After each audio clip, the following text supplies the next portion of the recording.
Kalau pasien BPJS tuh 2.000 dokternya, pasien umum 5.000. Oke. Kecuali ada pasien yang kayak tiba-tiba kecelakaan harus aku jadi tempat, mantap lah itu. Iya. And I love it. Jahitan aku bagus banget loh kan. Betul. Sampai aku ngerasa bentar, ini aku papayahan tuh nih kayak mati-matian nih kerja di dokter. Misalkan aku pernah juga kayak di waktu yang sama kerja klinik umum juga dan agak jauh gitu, kopo kesana lagi. Tapi aku senang karena banyak pasiennya kan di ujung-ujung. Bisa nginep 2 hari 3 hari. Kebetulan yang punya klinik seniorku, love banget, shout out Dokter Chandra, love.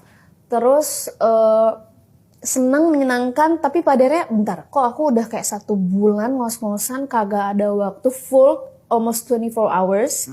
Tapi cicilan gak nutup say. Itu baru mulai mikir bentar.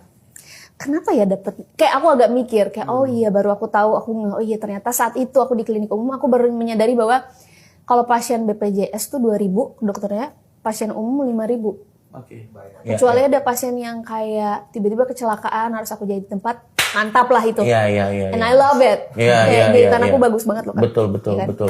Love it-nya maksudnya karena membantu orangnya. Iya, maksudnya Gua kebayang misalnya dia lagi di IGD lagi dia belum ada yang nabrak nih. enggak gitu, itu sakral. Iya bercanda. Gua bercanda. Karena aku memang jadi anjir sebenarnya aku nggak suka sih ngomongin tapi jadi di kedokteran tuh ada 2 ujian, ada ujian OSOKA dan OSCE. OSCE itu yang skill, pokoknya yang apapun berhubungan sama skillful kita.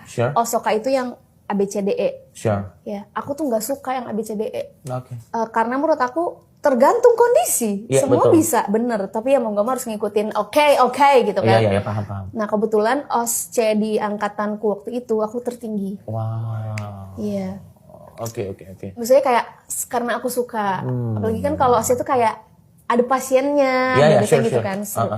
Udah terus jadi realisasi itu yang akhirnya menjadi salah satu trigger untuk membuat lo pindah ke skena yang lain atau ke field yang lain ya. Sampai akhirnya terus COVID juga lumayan menurut aku antara itu kayak campur aduk sih kayak sedih iya, capek banget. Aku sampai sarjana COVID 3 kali. Berarti lo sempet ada di front line waktu COVID itu lagi ada? Dari yang pas awal tuh aku masuk justru awal COVID. Jadi kayak dari kita pakai cuman jas hujan, nggak ada APD. Karena waktu itu kan belum ada informasi yang cukup mengenai the whole things ya. Dan kayak serba bingung pakai apa kan. Udah habis itu 3 tahun berjalan, yang tadi nggak nutup, akhirnya aku bilang ke ibu, Bu, sebentar ya kayaknya aku pengen nyobain fokus di musik. Karena selama ini tuh nggak pernah ada waktu, even buat promo ya kagak bisa gimana ya, pusing juga kan. Boleh nggak Bu? Punten banget Bu ya. Itu juga di awal tuh nggak yang selalu langsung disetujuin gitu, enggak Kak. Aku harus ngebuktiin dulu.